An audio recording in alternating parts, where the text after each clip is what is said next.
নন্দী হলেন শিবের বাহন একটি ষাঁড়। ভারতবর্ষের সমস্ত বড় বড় শিব মন্দিরে শিবের সঙ্গে নন্দীকে দেখা যায়, কিন্তু সব জায়গায় আপনি লক্ষ্য করবেন যে নন্দী সবসময় শিবের দিকে মুখ করে বসে আছে বা দাঁড়িয়ে আছে। কখনো নন্দীর মুখ অন্যদিকে মুখ করা আপনি দেখতে পাবেন না, এক দৃষ্টিতে যেন শিবের দিকেই তাকিয়ে আছেন তিনি। আপনি হয়তো ভাববেন যে নন্দী যেহেতু শিবের পরম ভক্ত, সেই জন্যই তিনি শিবের দিকে মুখ করে তাকিয়ে আছেন। হ্যাঁ, নন্দী তো শিবের পরম ভক্ত বটেই, কিন্তু এর কারণ হিসেবে আরও গভীর আধ্যাত্মিকতা লুকিয়ে আছে। এর কারণ জানতে গেলে আমাদের নন্দীর জীবনী সম্বন্ধে কিছু জানতে হবে। তার আগে আমার চ্যানেলটি সাবস্ক্রাইব করে বেল বাটনটি ক্লিক করে দিন। নন্দীকে তিনি কিভাবে শিবের বাহন হলেন এই বিষয়ে আমাদের কিছু জানতে হবে। নন্দী হলেন শিলাদ মুনির পুত্র।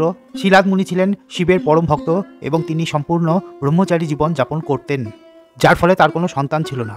তিনি মারা যাবার পরে তার পূর্বপুরুষদের কিভাবে জল তর্পণ করা হবে সেই প্রশ্নবাণে তিনি সবসময় বিদ্ধ হতেন। সেই জন্য তিনি সন্তান লাভের জন্য বিবাহ না করে একটা অন্য উপায় অবলম্বন করলেন। তিনি সন্তান লাভের জন্য শিবেরই তপস্যা করতে শুরু করলেন, কিন্তু শিব তার তপস্যায় প্রসন্ন হলেন এবং বললেন তিনি নিজেই তার সন্তান হিসেবে আবির্ভূত হবেন। এরপর শিলাদ মুনি লাগন দিয়ে মাটি চাষ করবার সময় একটি ছোট্ট শিশু কুড়িয়ে পেলেন। শিশুটি তখন চতুর্ভুজ শিবের রূপ ধারণ করলেন এবং শিলাদ মুনিকে পিতা বলে সম্বোধন করলেন। মহর্ষি শিলাদ সেই শিবকে তখন আশ্রমে নিয়ে গেলেন এবং আশ্রমে প্রবেশ করার সঙ্গে সঙ্গেই শিব আবার শিশুরূপ ধারণ করলেন। শিশুটির তখন নাম রাখা হলো নন্দী। শিশুটি একটু বড় হতেই কৈলাস থেকে মহাদেব মিত্র এবং বরুণকে পাঠান পড়াশুনো এবং বিদ্যা শিক্ষা লাভের জন্য। কিন্তু মিত্র এবং বরুণ বালকটির রাশিচক্র গণনা করে দেখেন যে সে অল্প কয়েকদিনের মধ্যেই মারা যাবেন।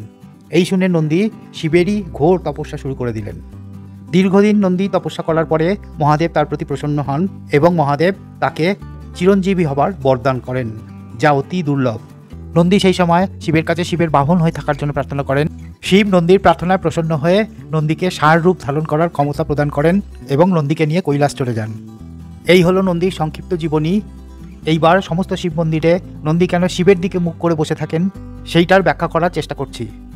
প্রথমত, নন্দী হলেন একজন তপস্বী। তিনি তপস্যার দ্বারা মনের সমস্ত কামনা বাসনাকে জয় করে জিতেন্দ্রীয় হবার যোগ্যতা অর্জন করেছেন। সংস্কৃত ভাষায় শিব শব্দের অর্থ হল বিশুদ্ধ চৈতন্য। আমাদের সনাতন ধর্মে পরম ব্রহ্মকে সচ্চিৎ আনন্দ স্বরূপ বলা হয়েছে। চিৎ মানে হলো বিশুদ্ধ চৈতন্য, আর সচ্চিৎ আনন্দই হলো সত্যম শিবম সুন্দরম। সৎ হলো অস্তিত্ব, অস্তিত্বই হলো সত্য। চিৎ হলো বিশুদ্ধ চৈতন্য, বিশুদ্ধ চৈতন্যই হচ্ছে শিব, আর আনন্দই হচ্ছে সুন্দর।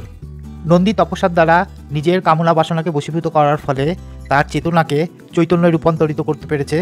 তাই তিনি বিশুদ্ধ চৈতন্য অর্থাৎ শিবের দিকে মুখ করে বসে থাকেন। নন্দীর আর কোনো চাওয়া পাওয়া বলে কিছু নেই, তিনি পূর্ণতা অর্জন করেছেন, তাই পূর্ণের সঙ্গে সবসময় যুক্ত থাকেন। নন্দীর আত্মা এবং শিবের আত্মা এক হয়ে মিশে গেছে, ফলে শিব এবং নন্দীর শরীর আলাদা হলেও দুজনের মধ্যেই একই সচ্চিদানন্দ প্রকট হয়ে রয়েছে। এই জন্যে নন্দীর কানে কানে যে কথা বলা হয় সেই কথা শিব শুনতে পারেন।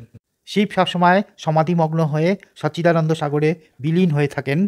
নন্দীর কানে কানে প্রার্থনা করলেই সেটা শিব শুনতে পান এবং সেই মতো শিব আমাদের আশীর্বাদ করেন। অতএব আপনারা যখন শিব মন্দিরে পুজো দিতে যাবেন তখন শিবের কাছে যা প্রার্থনা করার কথা সেটা নন্দীর কানে কানে বলে আসবেন, তাহলেই শিব সেটা শুনতে পারবেন। যারা ঈশ্বর লাভের জন্য সাধনা করছেন তারা এই রকম নন্দীর মতোই হৃদয়ের গভীরে অবস্থিত বিশুদ্ধ চৈতন্য আত্মার কাছে মনকে একাগ্র করে রেখে দেবেন। একে বলা হয় শরণাগতি। আমার চ্যানেলটি অবশ্যই সাবস্ক্রাইব করে নিন আর কমেন্ট বক্সে আপনার মন্তব্য লিখতে ভুলবেন না। আপনার কাছে যদি আরও কিছু জানকারি থাকে তাহলে অবশ্যই তা লিখে জানান।